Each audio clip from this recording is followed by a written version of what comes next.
ബഹുമാനം നിറഞ്ഞ ഉസ്താദുമാരെ, കലുഷ നിലങ്ങളിൽ പോരിനിറങ്ങിയ ധർമ്മസഖാക്കളെ, മറ്റു സ്നേഹം നിറഞ്ഞ മുഹിബ്ബീങ്ങളെ, സലാം അടക്കിക്കോളും. അസ്സലാമു അലൈക്കും.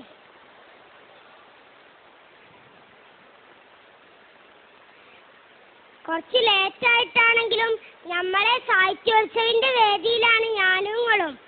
അല്ല ചങ്ങായിമാരെ, സബ് ജൂനിയർ എന്ന് പറഞ്ഞ 4ാം ക്ലാസ് വരെ അല്ലേ? എന്നാ അതിന്റെ ലാസ്റ്റ് ചാൻസ് ആണ്. ചിന്തിച്ചിട്ടൊരു മന്ദപ്പ്. ഒരീസം സ്കൂളിൽ കളിച്ചാൻ വിട്ടപ്പം ഞാനും എന്റെ ചങ്ങായിമാരും റബ്ബറിന്റെ തോട്ടത്തിൽ കൂടെ ഇങ്ങനെ നടക്കേനും. അപ്പണ്ട് അവിടെ ഇവിടെയായിട്ട് ആൺകുട്ടികളും പെൺകുട്ടികളും യാതൊരു എളുപ്പമില്ല ഇങ്ങനെ നടക്കണേ. എന്തൊരു കഥ! നമ്മളെ ജാതിക്കാരനെ ഹറാമല്ലേ കൂട്ടരെ? ഇത് കണ്ടപ്പോഴാ ഈ കഥ ഓർമ്മ വന്നത്. ഫളിലുന്റെ ചരിത്രം ഭയങ്കര ഗ്ലാമറേനി മൂപ്പര്. ഇന്നത്തെ സിനിമാ നടന്മാരെ ആനച്ചന്തമല്ല. പിന്നെ മുത്തുനബി ചൊർക്കിന് സർട്ടിഫിക്കറ്റ് കൊടുത്ത ആളാണ്, ചില്ലറക്കാരനല്ല. അതുകൊണ്ട് തന്നെ സ്വഹാബി കുടുങ്ങി. എവിടേക്കിറങ്ങിയാലും മൂപ്പരെ ഒളിഞ്ഞു നോക്കാൻ നല്ല ചൊർക്കുള്ള പെൺകുട്ടികള്. മൂപ്പർക്കാണെങ്കിൽ ദുന്യാവിൽ യാതൊരു കമ്പമല്ല.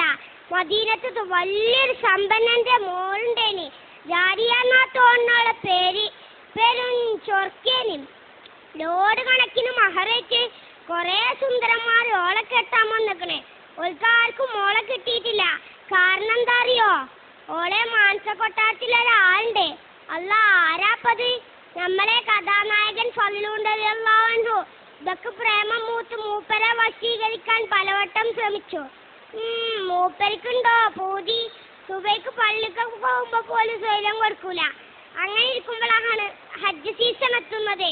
പോകണോലൊക്കെ മദീന SISന്റെ അന്നത്തെ ചീഫ് അമീർ സൽമാൻ ഫാരിസ് റളിയല്ലാഹു അൻഹുവിന്റെ അടുത്ത് രജിസ്റ്റർ ചെയ്തു. കൂട്ടത്തിൽ നമ്മളെ ഫളിലൂനും ഉണ്ടേനി. എന്ത് ചെയ്യാനാ? ഈ വിവരം നമ്മളെ ലൈലപ്പെണ്ണറിഞ്ഞു. ഉടനെ പമ്പർന്നോളും ഒപ്പിച്ചൊരു സീറ്റ്.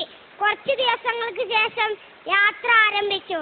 രാത്രിയായപ്പം കുറേ ദൂരത്ത് അമീറിന്റെ നേതൃത്വത്തിൽ സംഘം തമ്പടിച്ചു. അപ്പോഴല്ലേ ശല്യം. ഫളിലുവിന്റെ തമ്പിന്റെ അയലോക്കത്തിന് ഈ പെണ്ണും തമ്പട്ടി. നൗദുബില്ല. രാത്രി എല്ലാരും ഉറങ്ങിയപ്പോഴല്ലേ പുകില് ഈ പെണ്ണ് ഫളിലുവിന്റെ തമ്പിനകത്ത് കയറി പറ്റിയിരിക്കണേ. എന്നിട്ട് മഹാനെ വിളിച്ചുണർത്തി. ഉടനെ, ആരാധി ഈ രാത്രി?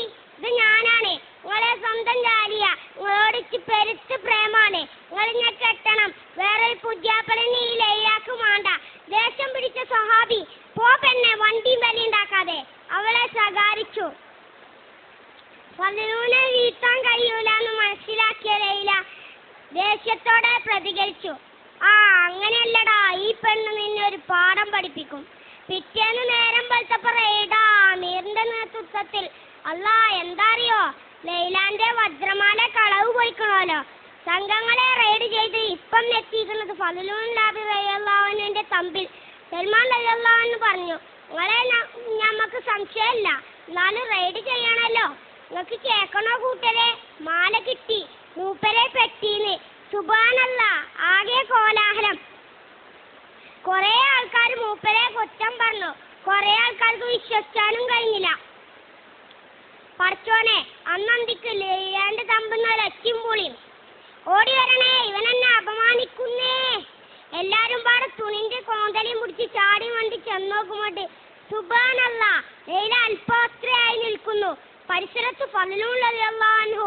ജനം വാമായി പിടിച്ചു കെട്ടടായി കള്ളശേഖരെ. കണ്ടാ ഭയങ്കര സൂപ്യ. 2 മഹാകുറ്റങ്ങളായി ഇവൻ ചെയ്തു കൂട്ടിയെ.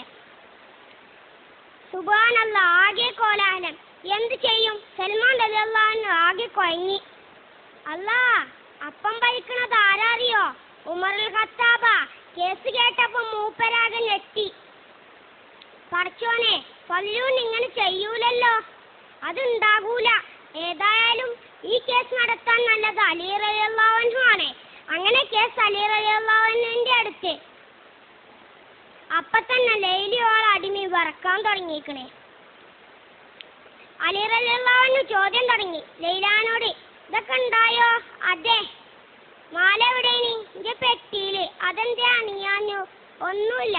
പിറ്റേന്ന് ബലാത്കാരത്തിന് ശ്രമിച്ചയാൾക്കും മാല എടുക്കാൻ വന്നപ്പോ അതിന് കഴിയൂലേനോ? എന്താ അറിയില്ല.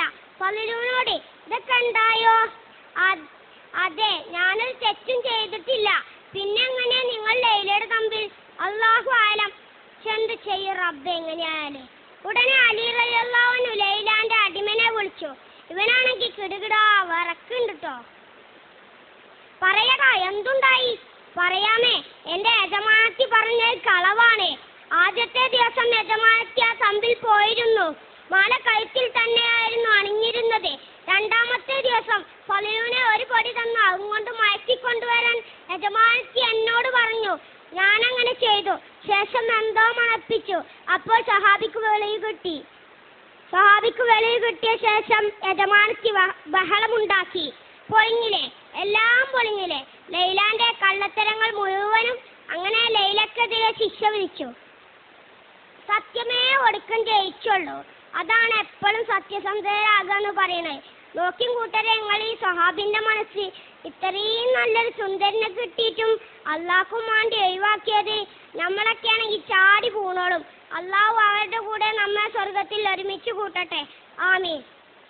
നേരം കുറേയായി. കഥ പറഞ്ഞ് ഞാനും കഴിഞ്ഞ്. കേട്ടങ്ങളും നിർത്താണേ. അടുത്തെല്ലാം നിങ്ങൾക്ക് കഥ അറിഞ്ഞുതരാൻ ഈ കുഞ്ഞാനുണ്ടാവൂല. അള്ളാഹു നമ്മെ നന്മയിലാക്കട്ടെ. ആമീൻ. അസ്സലാമു അലൈക്കും.